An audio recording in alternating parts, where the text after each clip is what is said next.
మన రక్షకుడైన యేసుక్రీస్తు నామమున అందరికీ వందనాలండి. ఈరోజు దేవుని మాటలు సామెతల గ్రంథము 19వ అధ్యాయము 16వ వచనం.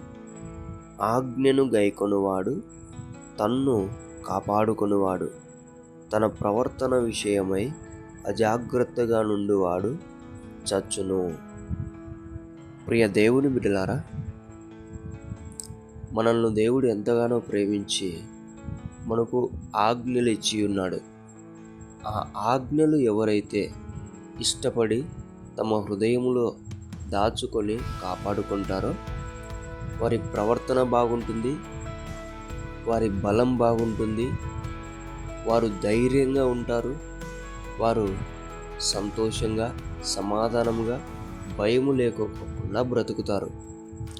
అయితే ఎవరైతే ఆజ్ఞలను వదిలేసి మరిచిపోయి పక్కన పెట్టేసి తమ ప్రవర్తనతో అజాగ్రత్తగా జీవించి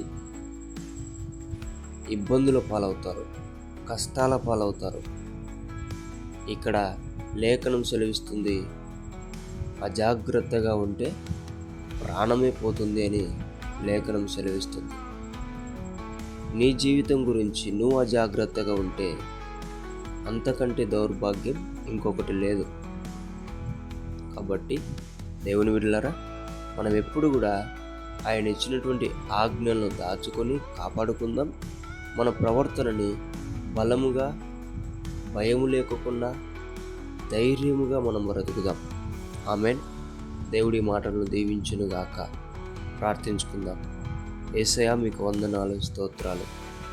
మా ప్రవర్తన అజాగ్రత్తగా మేము చూసుకుంటున్నాము తండ్రి. మాకు ఒక్క ఛాన్స్ ఇచ్చి నీ కృపను బట్టి మేము నీ ఆజ్ఞలు దాచిపెట్టుకొని భద్రం చేసుకొని కాపాడుకొని ఆజ్ఞల ప్రకారం మా ప్రవర్తన విషయంలో జాగ్రత్తగా నడుచుకొని భాగ్యం మాకు అనుగ్రహించమని యేసు నామములో నిన్ను అడుగుతున్నాం తండ్రి. ఆమేన్.